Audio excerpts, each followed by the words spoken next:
सारे के सारे कुत्ते हैं। हमने अपनी आंखों से देखा लड़कों को गिरते हुए, मरते हुए, पूरा रूह कांप रहा था। एक के बाद राजनाथ सिंह आ रहा है, अब मरने के बाद योगी जी आ रहे, क्या कर लेंगे, क्या उखाड़ लेंगे। और जिस समय घटना हो रही है उस समय किसी मंच पे आप जाकर के भाषण दे रहे हो, हम आपको इसलिए चुनते कि आप भाषण दो। कोई नहीं, फोन मिलाते समय हाथ कांप रहा था कि एम्बुलेंस को बुलाओ, फोन मिला, हाथ कांप रहा। घंटों बाद लोग पहुंचे, पुलिस नहीं पहुंची है, एम्बुलेंस की तो बात ही छोड़िए यार, कोई नहीं। अरे हम मरने के लिए बने हैं, कभी हम गड्ढे में गिर के मर रहे हैं, कभी हम नीट के पेपर में आत्महत्या कर रहे हैं, कभी हम लाइब्रेरी में जल जल के मर रहे हैं। तुम किस लिए बने हो, किस लिए हो तुम? सिर्फ हिंदू मुसलमान और फलाना ढिमाका करने के लिए? मरने वाले का कोई जाति धर्म देखने आ रहा है? हमने अपनी आंखों से कूदते हुए लड़कों को देखा, हटाते हुए देखे, बचाते हुए। 21 साल के मासूम जल के मरा। इतनी गंदी, ये देश रहने लायक है? हेलो दोस्तों, आज बात करते हैं थोड़ा सिस्टम फेलियर की, एजुकेशन सिस्टम फेलियर की। मतलब आप देख रहे हैं कि जो लखनऊ कांड हुआ है, इसमें जो बच्चे की डेथ हुई है, बहुत घोर निंदनीय है। जो बेचारे अपने माँ बाप को खोया, माँ बाप ने अपने बच्चों को खोया, इससे ज़्यादा दर्दनाक कुछ हो ही नहीं सकता कि बच्चा बेचारा वहाँ पढ़ने जा रहा है, अपनी किस्मत लिखने वहाँ आया था और उससे मिला क्या, मौत। ये सिस्टम चल रहा है, अब समझ नहीं सकते हो।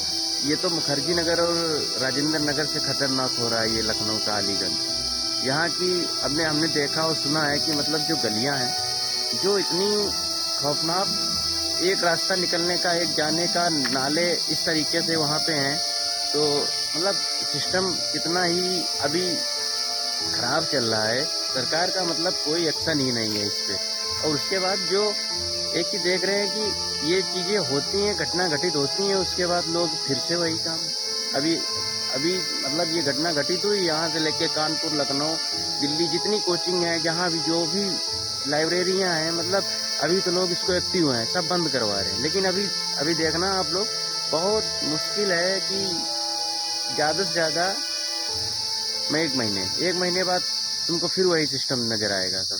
तो इसका मतलब है कि लोग बिल्कुल ध्यान नहीं देते हैं। लोग बस केवल वहाँ पे कोचिंग वाले के यहाँ फीस लेंगे, ऐसा तुमको पढ़ाएंगे कि तुम 2 पैसे कम करवाओगे, कम नहीं करेंगे, 2 पैसे तुमको पढ़ा के ज़्यादा ले लेंगे। लेकिन सिस्टम कितना गंदा है, कितना बेकार है, इससे नहीं मतलब है। उनको बस पैसे लेना है, आपको जानना है, आपको मिलना क्या है, कुछ नहीं मिलना है। आप गए, एडमिशन लिया, कम पैसे करवाए, नहीं किए, और इतना ज़्यादा अच्छा बताएंगे और ज़्यादा पैसे ले लेंगे। 2 पैसे ज़्यादा ले लेंगे, कम नहीं लेंगे, तुम्हें मिलेगा कुछ नहीं, मौत मिलेगी।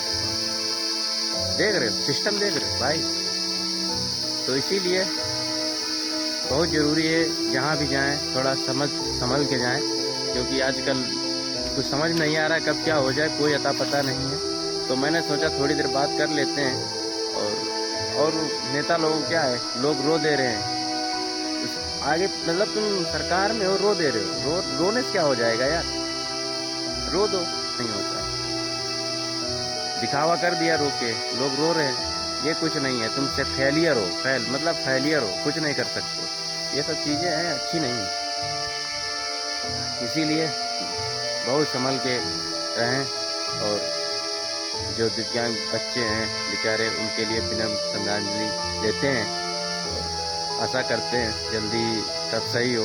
उनके माँ बाप रियल में बहुत दुखदायी, बहुत पीड़ा होती होगी जब बच्चे को अपने देखते होंगे। अब तो बेचारे वो फोटो फ्रेम में रह गए। उनके लिए विनम्र श्रद्धांजलि हमारी तरफ से बहुत। लेकिन ऐसा सिस्टम नहीं होना चाहिए जैसा सिस्टम है, बहुत घोर निंदनीय ऐसी घटनाएं होती हैं। तो ऐसा लगता है कि कुछ बच्चे जो देश का भविष्य हैं, मतलब उनका जीवन नहीं सेफ है, तो ऐसा लगता है कि अब क्या ही करना है जीवन में। जो बच्चों का ज़िंदगी, बच्चे नहीं सेफ हैं, जिनके जो जीवन में आगे देश का भविष्य है वो नहीं सुरक्षित है, तो क्या हो सकता है जीवन में, कुछ नहीं हो सकता है। इसीलिए उन बच्चों के लिए दिल से श्रद्धांजलि देते हैं। और जल्दी उनके परिवार वाले आप सही से रह सकें। जो भी कुछ हुआ भूल तो नहीं सकते हैं, लेकिन भुलाएंगे बेचारे। इस घटना में दिव्यांग मासूम बच्चों को विनम्र श्रद्धांजलि और उनके परिवार को दुख की पीड़ा सहन करने के असीम शक्ति दें। जय जय।